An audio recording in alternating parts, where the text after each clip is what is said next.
अब हम बात करते हैं आगे और बात करते हैं चौथी राशि कर्क राशि के जातकों के बारे में। कर्क राशि वालों, अगले 2 हफ्ते आपके लिए स्टेबिलिटी, हेल्थ इंप्रूवमेंट और कुछ इंपॉर्टेंट अचीवमेंट्स का सिग्नल लेकर आ रहे हैं। सैटर्न आपके 9th हाउस में बैठा है और इसकी एनर्जी आपको डिसिप्लिन और रूटीन की तरफ पुश कर रही है। हेल्थ के पॉइंट ऑफ व्यू से पीरियड काफी बेटर रहने वाला है, लेकिन इसका मतलब ये नहीं है कि आप केयरलेस हो जाएंगे।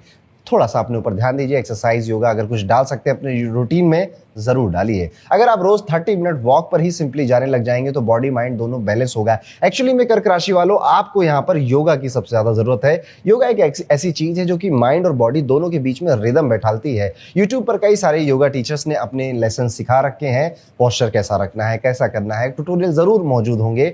आप फ्री में उसको देखकर अपनी लाइफ में दिन हो रात हो थोड़ा सा समय निकालकर शुरू करिए। मैं फिर कह रहा हूं, जब मैं तैयार हो जाऊंगा, जब मेरे पास योगा किट आ जाएगी, मैं तब करूंगा। उससे बेहतर है आप कर दो, योगा किट आ जाएगी बाद में। शुरू करना बहुत जरूरी है। जो लोग चीजें शुरू कर देते हैं वो बहुत लंबा, मतलब जो शुरू कर रहा है और जो बस ये तैयारी कर रहा है कि मैं कब रेडी हो जाऊंगा, इनके बीच में बहुत बड़ा गैप होता है। बहुत बड़ा मतलब बहुत बड़ा गैप होता है। आप पहले वाले व्यक्ति बनिए। आपके दिमाग में हर वो ताकत है जो आप कर सकते हैं। यहाँ पर आपके साथ कई सारे लोग माइंड गेम्स खेलते हुए नजर आ रहे हैं। आपके खुद के घर वाले, खुद के कलीग्स, खुद के दोस्त आपको घुमा घुमा के बातें पूछ रहे हैं या फिर बता रहे हैं। आप कभी कभी उनके इंटेंशंस को समझ पा रहे हो, लेकिन फिर से आप डाउट में आ जा रहे हो कि क्या मैं ही गलत हूं।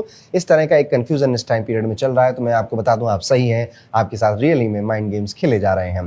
फाइनेंसेस की अगर बात करें तो अगले 2 हफ्तों में पैसों के मामले में काफी पॉजिटिव डेवलपमेंट्स दिखाई देती हैं। प्लैनेटरी पोजीशन सपोर्टिव है और आपको फाइनेंशियल स्टेबिलिटी का फील भी होने लगेगा। अगर कोई प्रॉपर्टी या लैंड रिलेटेड लीगल मैटर चल रहा है तो उसमें भी फेवरेबल आउटकम मिलने के चांसेस हैं। ये वो फेज हो सकता है जहां आपको लगने लगेगा कि चीजें धीरे धीरे आपके फेवर में शिफ्ट हो रही हैं। फैमिली फ्रंट पर भी काफी अच्छा सपोर्ट मिलेगा। स्पेशली मां की हेल्थ में इंप्रूवमेंट के योग है। और इंटरेस्टिंग बात यह है कि आप खुद उनके साथ योगा या वॉक या फिर बहुत सारी बातें करना शुरू कर सकते हैं। इससे ना सिर्फ उनकी हेल्थ बेटर होगी, आपकी और उनकी इमोशनल बॉन्डिंग भी बहुत ज्यादा बेहतर होगी। देखिए, हमारे माँ बाप बूढ़े हो चुके होंगे। आप में से कई सारे लोग, स्पेशली मुझे 25 साल की उम्र के ज्यादा के लोग देखते हैं, माता पिता थोड़े बूढ़े हो चुके होंगे। उनको इस समय कुछ और नहीं चाहिए, सिर्फ समय चाहिए, वक्त चाहिए। सोचिए, जब आप अकेले होते हैं तो आपको किसी से बात करनी होती है और उनको अब आदत लग गई अकेले होने की। अब वो चुपचाप अपना काम कर लेते हैं। आपने मना कर दिया तो मान लेते हैं। अब यहाँ पर अपने आप को थोड़ा सा बदलिए, क्योंकि ये ब्लेसिंग शायद जिंदगी में दोबारा कभी नहीं मिलेगी।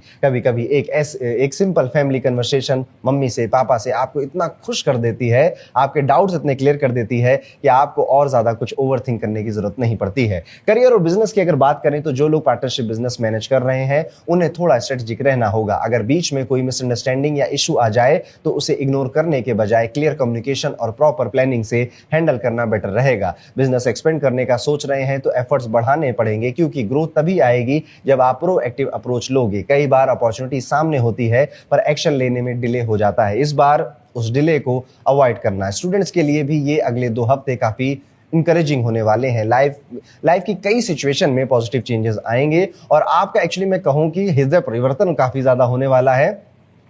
आप जो भी कर रहे थे, जैसे कोई कॉम्पिटिटिव एग्जाम्स की तैयारी कर रहे थे, स्कूल में थे या कॉलेज में थे, आपने कुछ भी प्लान बनाया था, अब उस प्लान पर थोड़ा सा ना दरार आने वाली है। अब आप अपने आप को वो सवाल पूछने वाले हो कि सही में ये करना है क्या, मतलब इतना जरूरी है क्या मेरे लिए, क्या ये इतनी बड़ी चीज है मेरे लिए। अब इस तरह के सवाल मन में आएंगे और फिर उस पर सोचना विचारना शुरू होगा और ये लंबा चलने वाला है। कई स्टूडेंट नोटिस करेंगे कि पिछले कुछ समय से कुछ टॉपिक जो उनको नहीं समझ में आ रहे थे, वो अचानक से वो क्लियरिटी से समझ में आ जाते हैं। ये वही मोमेंटम है जिसे आपको कंटिन्यू रखना है, कंटिन्यू रखना चाहिए। ओवरऑल अगर देखा जाए तो कर्क राशि आने वाले 2 हफ्ते आपके लिए हेल्थ में discipline, financial progress, family support का है। अगर आप रूटीन मेंटेन करते हैं, अपॉर्चुनिटीज पर एक्शन लेते हैं तो रिजल्ट काफी सेटिस्फाइंग हो सकते हैं। इस पीरियड का सिंपल रेमेडी ये है कि हर सोमवार शिवलिंग पर जल अर्पण करें और घर के किसी बड़े मेंबर के साथ या माता जी के साथ मिलकर 5-10 मिनट आप अच्छी कन्वर्सेशन करें, उनके साथ बैठकर अच्छी बातें करें। तो ये था दोस्तों, कैसा जाएगा कर्क राशि के सभी जातकों का आने वाला 15 से 31 मार्च का ये पूरा टाइम।